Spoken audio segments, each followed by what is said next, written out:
Israel और फिलिस्तीन के बीच एक बार फिर संघर्ष हो रहा है। 7 अक्टूबर की सुबह फिलिस्तीनी संगठन हमास ने इजराइल पर करीब 5000 रॉकेट दागने का दावा किया। इसके साथ ही इजराइल में घुसपैठ कर इजरायली नागरिकों पर हमले किए। रॉकेट हमले के बाद चारों तरफ तबाही है। हमले के बाद इजरायली सेना ने कहा कि वो गाजा पट्टी से हमला कर रहे हैं। इस भीषण संघर्ष में दोनों देशों को भारी नुकसान हुआ है। लेकिन क्या आपको पता है इस भीषण संघर्ष का मूल जड़ क्या है? नहीं तो चलिए आपको बताते हैं। इस संघर्ष का मूल जड़ है जमीन। नमस्कार, मेरा नाम सूर्य प्रकाश गिरी है और आप देखना शुरू कर चुके हैं न्यूज़ 18 हिंदी ओरिजिनल। तो चलिए अब मुद्दे पर आते हैं। इसका मूल जड़ है जमीन, जो 35 एकड़ में फैली हुई है। ये तीनों धर्मों का केंद्र है। वो तीनों धर्म कौन कौन से हैं, पहले जान लेते हैं।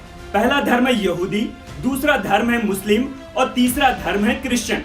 इस पूरे जमीन को यहूदी टेम्पल माउंट कहते हैं, मुस्लिम इसे हरम अल शरीफ कहते हैं।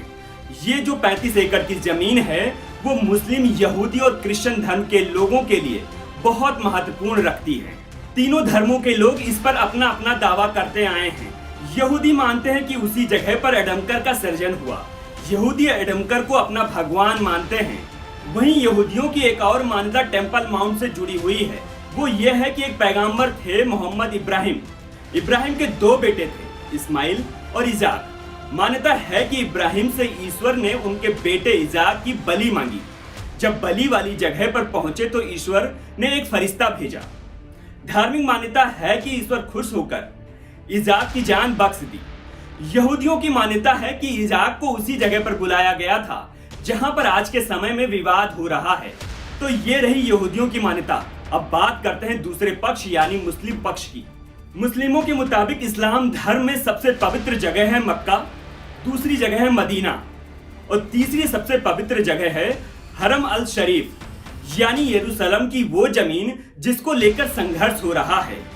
कुरान के मुताबिक पैगंबर मोहम्मद उड़ने वाले घोड़े पर बैठकर यरूशलेम पहुंचे थे और यहीं से वो जन्नत चले गए थे। मुस्लिम इस जगह को अपने पवित्र स्थानों में से एक मानते हैं और ये जगह उसी जगह पर स्थित है जहां यहूदियों का टेम्पल माउंट स्थित है। अब बात करते हैं तीसरे पक्ष यानी ईसाई की। ईसाई मानते हैं कि इसी शहर में ईसा मसीह ने उपदेश दिया, यहीं पर उन्हें सूली पर चढ़ाया गया। दावा यह भी किया जा रहा है कि जहां पर ईसा मसीह को सूली पर चढ़ाया गया वहीं पर यह विवाद हो रहा है। इसमें सबसे प्राचीन मान्यता है यहूदियों की, क्योंकि ईसाई और मुस्लिम धर्म दोनों यहूदियों के बाद आए थे। इसके बाद कई बार इस स्थान को लेकर युद्ध हुआ। फिर आया साल 1948, दूसरा विश्व युद्ध खत्म हुआ। इस साल फिलिस्तीन को तोड़कर एक और नया देश बना जिसका नाम था इजराइल। इसके बाद यरूशलेम को लेकर कई बड़े देशों ने उस जगह को लेकर एक ड्राफ्ट तैयार किया जिसमें उस जगह को आधा फिलिस्तीन को दिया गया और आधा इजराइल को दिया गया। जिसके बाद से दोनों देशों में ये विवाद चलता चला आ रहा है। हालांकि ये अभी एक अंश है, इसमें कई सारे और किस्से भी हैं जिसकी बात हम बाद में करेंगे। यकीन है कि आपको ये समझ में आ गया होगा कि इस चीज को लेकर क्यों विवाद चल रहा है।